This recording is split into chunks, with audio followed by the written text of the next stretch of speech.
صباح الخير، ازيكم؟ يا رب تكونوا كلكم بخير وصحة وسعادة. كل سنة وانتم طيبين، علشان طبعا شهر رمضان خلاص لا كام يوم ورمضان هيبدأ. يا رب كده يكون رمضان كله خير وبركة علينا كلنا ان شاء الله.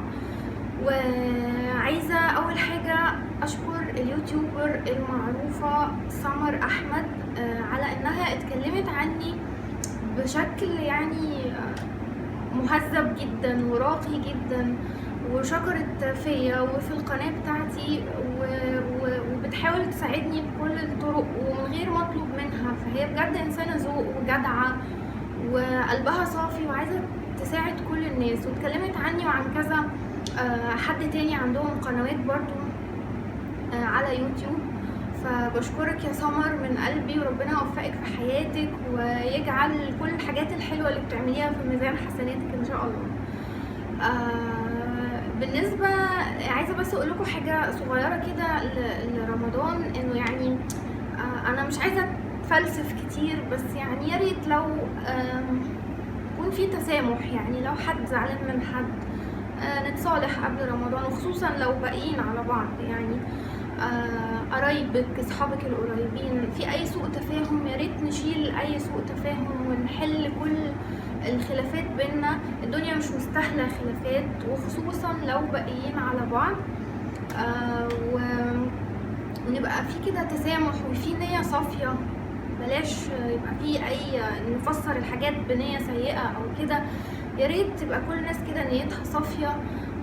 الدنيا هتبقى ابسط كتير، الدنيا مش مستاهله نزعل من بعض، وفرصه رمضان الناس تقرب من بعضها وتتصالح. ويا ريت نرجع العادات بتاعتنا زمان. انا عندي 36 سنه، بس من زمان وانا صغيره كانت الدنيا الطف من كده. رمضان كده كان العيله كلها عند بعض، كل يوم فطرانين عند حد، الكحك بنعمله مع بعض. فيا ريت نقرب من بعض تاني ونرجع عاداتنا القديمه دي تاني، انه اعملي افطار وخدي وروحي افطروا عند قرايبكم. مش مهم مين اللي عامل الاكل، مش مهم مين عازم مين، المهم ان احنا نتجمع على سفره واحده، والاسره الواحده تقعد تاكل مع بعضها على سفره واحده. دي حاجه جميله. كل سنه وانتم طيبين، ويا رب كده يكون رمضان خير وبركه علينا كلنا، وربنا يتقبل منا جميعا ان شاء الله. وان شاء الله متنسوش بقى تعملوا شير وسبسكرايب ولايك لو حبيتوا الفيديو. وعندكم اي اقتراح، اي طلب، اي كومنت، سيبولي تعليق وانا هتواصل معاكم. والناس اللي قافله الرد عندها هتلاقوني عملتلك لايك بس على الكومنت، تعرفي ان انتي قافله الرد وانا مش عارفه ارد عليكي. وان شاء الله هسيب لكم الروابط بتاعه انستجرام وفيسبوك في صندوق الوصف.